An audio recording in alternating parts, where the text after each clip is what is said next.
Nature کی مخلوق ہے کبوتر، جب یہ مر گیا تو اس کی موت کے بارے میں مکھی کو بھی یہ شعور ہے، مکھی بھی یہ جانتی ہے کہ ایک مردہ کبوتر ہے، تو اس کے پاس بیٹھ کر جو اس کو کرنا ہے وہ اپنا کام کر رہی ہے۔ مکھی کو یہ علم، یہ شعور کہاں سے ہو گیا بھائی کہ یہ مردہ ہے؟ پھر اس مردہ کے اندر کیڑے مکوڑے بھی پیدا ہو جاتے ہیں، کریٹ ہو جاتے ہیں۔ ان کا کریٹر کون ہے؟ اس نیچر کی مخلوق کا بنانے والا کون ہے؟ اس جسم کے اندر بدبو پیدا کرنے والا کون ہے؟ اس کی کریٹ کرنے والا اور لاش کو سڑانے والا کون ہے؟ یہ کنٹرول کرنے والا کون ہے؟ یہ کیسے پتہ لگے؟ وہ اس کا بڑا آسان طریقہ ہے کہ جس طرح سے کبوتر کا حال ہے کہ آنکھ سوکھ چکی، جسم سڑنا گلنا شروع ہو جائے گا، بدبو آنا شروع ہو جائے گی، اور کیڑے مکوڑے اس میں کریٹ ہو گئے ہیں، وہ اپنا کام کر رہے ہیں، اور باہر کی نیچر کی مخلوق بھی اس کے اوپر شروع ہو چکی ہے۔ تو یہ جس کے کنٹرول میں اور جس کی قدرت سے یہ کام ہو رہا ہے وہ تو وہی ہے جس کے قبضے میں لاشوں کو سڑانا ہے اور گلانا ہے۔ یہ کیسا پتہ لگے کہ وہ کون ہے؟ وہ ایسا پتہ لگے گا کہ دنیا کے اندر جتنے بھی مذاہب کے اندر جتنے بھی خداؤں کے پیروکار بنے ہوئے ہیں، اور جنہوں نے جتنے بھی خداؤں کے نام زمین پر رہتے ہوئے خود انوینٹ کر لیے، خود بنا لیے سچے خدا کے مقابلے پر، تو سچے خدا نے یہ کیا کہ اس نے اپنے مقابلے پہ جتنے بھی انسانوں نے جتنے بھی خداؤں کے نام کریٹ کیے تھے، ان سب کے پیروکاروں کو اس نے اپنی طاقت اور اپنے حکم سے ان کی موت کے بعد سڑا گلا کے ان کی لاشوں کو ختم کر دیا،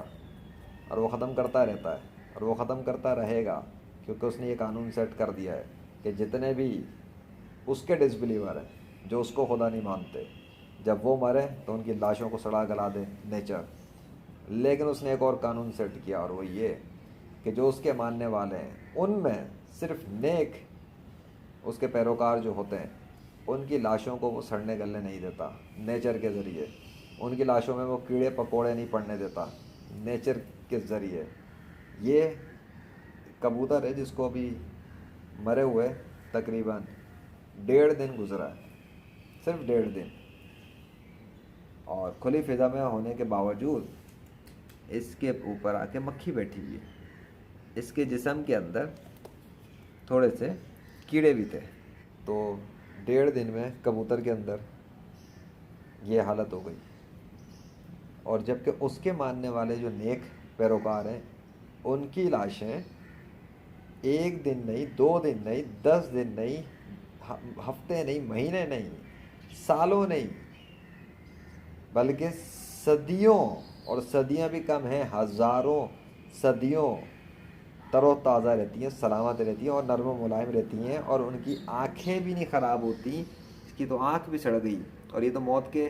چند گھنٹوں بعد ہی یہ حالت ہو گئی تھی آنکھ کی، لیکن ان کی لاشیں قبروں کے اندر ہزاروں صدیوں سے، اور ان کی لاشوں کے اندر جو تر و تازہ ہیں ان میں خون بھی تر و تازہ رہتا ہے۔ بعض کے جسم کے اندر سے خون، بال و ناخن بھی بڑھ رہے ہوتے ہیں، بعض کی جو ہے نا آنکھوں میں چمک بھی ہوتی ہے، بعض کے خون بھی ٹپک رہا ہوتا ہے اگر ان کی قبر کھول دی جائے اور ان کے زخم سے ان کے ہاتھ ہٹائے جائیں جو شہید ہوتے ہیں اس کے نام پہ مرنے والے۔ کون ہے وہ صرف ایک ہے، اور اس کے ماننے والوں میں جو برے اور نافرمان ہوتے ہیں ان کی لاشوں پہ بھی وہی قانون اپلائی ہوتا ہے نیچر کے ذریعے کہ ان کی بھی لاشیں سڑا گلا دے کے ختم کر دیتا ہے۔ وہ کون ہے؟ کیونکہ وہ اس کے دین کے ہی اور اسی کے ماننے والوں کے ساتھ ہو رہا ہے، تو وہ ہے دین اسلام کا اللہ، جس نے اپنے سچے پیروکاروں کو جو کہ اس کو خدا مانتے ہیں، جو کہ حضرت محمد صلی اللہ علیہ وسلم کو آخری نبی مانتے ہیں، جو کہ تمام صحابہ کو مسلم مانتے ہیں، ان نیک مسلمانوں کے جسموں کو تر و تازہ رکھا ہوا ہے، اور اس میں تمام انبیاء کرام، صحابہ کرام اور نیک اولیاء اور نیک مسلمان چاہے مرد ہوں یا عورت ہوں وہ اس میں شامل ہیں۔ اور ہزاروں صدیوں حضرت آدم علیہ السلام سے لے کے حضرت محمد صلی اللہ علیہ وسلم تک تمام انبیاء کرام کے جو جسم ہیں ان کی قبروں کے اندر تر و تازہ صحیح سلامت ہیں، بغیر کسی کیمیکل کو استعمال ہوئے۔ تو جس کے قانون کے تحت یہ ایک کبوتر جیسی لاش ہوا میں سڑنا گلنا شروع ہو سکتی ہے، اس کے ماننے والے تو زمین کے اندر ہیں، سڑتے گلتے نہیں، اس کے ماننے والے تو میدان جنگ میں اگر شہید ہو جائیں تو وہاں پہ بھی جو اس کے جو مخلص ہوتے ہیں، جو واقعی میں سچے ہوتے ہیں، ان کی لاشیں تو میدان جنگ میں بھی نہیں سڑ رہی ہوتی۔ حالانکہ ان کے مقابلے پہ لڑنے والے جو کفار ہوتے ہیں ان کی لاشیں سڑنا گلنا شروع ہو جاتی ہیں، ان میں بدبو آنا شروع ہو جاتی ہے۔ تو بات کیا ہے، اگر کوئی عقل کو استعمال کرے اور حق کی تلاش میں ہو اور سچائی کی تلاش میں واقعی میں ہے، اور وہ چاہتا ہے کہ وہ جانے کہ کون سا خدا سچا ہے، کس دین کا خدا سچا ہے، اور نیچر سے کیسے پتہ لگے، تو وہ یہ دیکھ لے کہ موت کے بعد کون کامیاب ہو رہا ہے۔ چاہے دنیا میں جس مرضی عقیدے کو وہ اختیار کیا ہوا تھا، جس مرضی مذہب کو اختیار کیا تھا، لیکن موت کے بعد اس کے ساتھ کیا ہو رہا ہے، تو موت کے بعد جو ہو رہا ہے وہ رزلٹ ہوتا ہے اس کا تمام عقائد پہ، اور سب سے بنیاد اور کور ریزن اس عقائد پہ نہیں، اس مذہب پہ نہیں، بلکہ اس مذہب کے جس خدا کو وہ مانا ہوا تھا خدا، اس پر۔ تو ہندوؤں نے جن کو خدا بنایا وہ ہندوؤں کی لاشوں کو نہیں بچا سکے کہ وہ سڑ گل نہ سکیں یا جل نہ سکیں۔ عیسائیوں نے جس کو خدا بنا کے رکھا وہ عیسائیوں کو نہیں بچا سکا کہ عیسائیوں کی لاشوں کو سڑانے گلانے سے بچا لیتا۔ یہودیوں نے جس کو خدا بنا دیا وہ یہودیوں کو نہیں بچا سکا مرنے کے بعد کہ ان کی لاشوں کو سڑنے گلنے سے بچا لیتا۔ اسی طرح اللہ کے مقابلے میں جس نے جس کو بھی خدا بنایا ہوا، وہ سب کے سب اپنے پیروکاروں کو موت کے بعد اللہ کے مقابلے پر سڑنے گلنے سے ان کی لاشوں کو بچا نہیں سکے۔ لیکن اللہ نے دین اسلام کے نیک مسلمانوں کی لاشوں کو سڑنے گلنے سے بچا کے رکھا ہوا ہے، اپنے علم سے، اپنی طاقت سے، اپنی قدرت سے، اپنی توفیق سے۔ یہ اس کی طاقت ہے، یہ اس کی قدرت ہے، اور یہ آج سے نہیں، حضرت آدم علیہ السلام سے حضرت محمد صلی اللہ علیہ وسلم تک جو کہ آخری نبی ہیں، اور حضرت محمد صلی اللہ علیہ وسلم کے بعد تمام وہ نیک مسلم جو ان کو آخری نبی مانتے ہیں اور تمام صحابہ کو مسلم مانتے ہیں،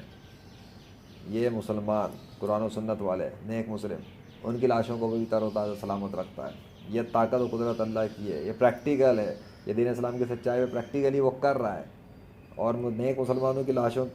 کی جو قبریں ہیں وہ تو کئی دفعہ بارشوں سے، حادثات سے، زلزلوں سے، یا طوفان سے یا سیلاب سے مختلف جگہوں پہ قبریں کھلی، اور ہوتے رہتے ہیں ایسا واقعات، کتنی دفعہ ہو چکے ہیں جن کی ویڈیو فوٹیجز موجود ہیں، جو بغیر کیمیکل استعمال ہوئے تر و تازہ ہیں، نہ کہ کافروں کی طرح کیمیکل لگا کے، ویکس لگا کے، اور اس پہ ڈھانچوں کے اوپر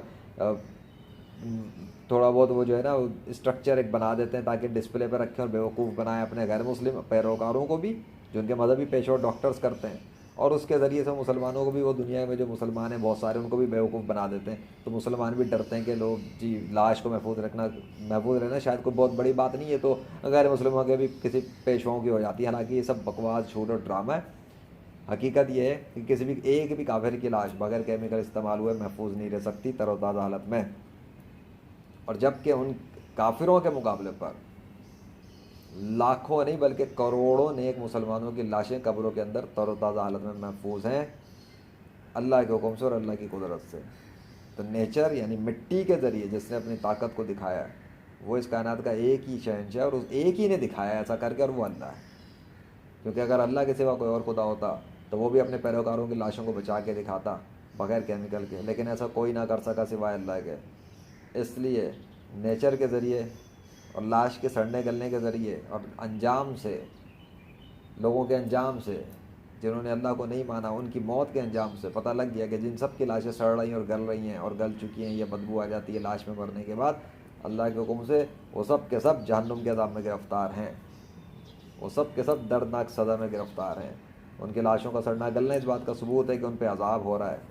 اور وہ قید میں ہیں، اور وہ تمام نیک مسلم جن کی لاشیں سڑ گل نہیں رہیں اور وہ تر و تازہ حالت میں موجود ہیں، یہ اس بات کا ثبوت ہے کہ وہ سب کے سب جنتی ہیں۔ اسی لیے کیونکہ جنت ہی ہونے کی وجہ سے ان کے جسموں کو جنتی غذا مل رہی ہے، ان کی روح کو کھا پی رہے ہیں، تو اس کا اثر ان کے جسموں تک بھی ہے، اور اللہ کے حکم سے وہ تر و تازہ سلامت ہے، کیونکہ جو زندہ ہوتا ہے اس کا جسم سڑتا گلتا نہیں ہے، اور چونکہ ان کی روح بھی زندہ ہے اور چونکہ ان کی لاشیں بھی زندہ ہیں، اسی لیے ان کی لاش پہ کوئی فرق نہیں آتا، اور وہ ویسے کہ ویسے ہی تر و تازہ سلامت رہتی ہیں۔ یہ ہے پریکٹیکل ثبوت دین اسلام کی سچائی کا، یہ ہے پریکٹیکل ثبوت نیچر کے قوانین کو بدلنے کے حوالے سے اللہ کی طاقت کا، کہ کس طریقے سے انہیں نیچر کو، قوانین کو بے اثر کر کے رکھا ہوا ہے اپنے نیک مسلمانوں پر۔ بس دنیا کے انسانوں کو چاہیے جو حق کی تلاش میں ہے، جو سچے خدا کی تلاش میں ہے، کہ وہ اپنی عقل کو استعمال کریں۔ اگر وہ دعویٰ کرتے ہیں کہ وہ اپنی عقل کو استعمال کرتے ہیں، تو اگر وہ عقل استعمال نہ کریں تو بے شک کفر کی گندگی اللہ انہی پر ڈالتا ہے جو عقل سے کام نہیں لیتے، ورنہ حق تو آ چکا کھل کر، نشانیاں دکھائی جا چکی، بتائی جا چکی، نیچر کی نشانیاں، درند پرند چرند ماں کے پیٹ سے نکلے ہوئے بچے اس کے نام کا کلام کر چکے، وہ نیچر پہ اپنے نام کو لکھ کر دکھا چکا۔ اب بھی اگر کوئی ان سب نشانیوں کو دیکھ کے نہ مانے اسے خدا، تو پھر بات یہی کہ وہ اپنی تباہی اور بربادی کا اور کفر پہ مر کے ہمیشہ کے عذاب میں جانے کا خود ہی ذمہ دار ہوگا، کیونکہ بات یہ ہے کہ بس بات بتا دو، پہنچا دو اور کھول دو. اگلا مانتا ہے تو اس کی مرضی، اور انکار کرتا ہے تو بھی اس کی مرضی. اللہ ہدایت دینے والا ہے اور وہ سب کی نیتوں کو خوب جانتا ہے. اس لیے آپ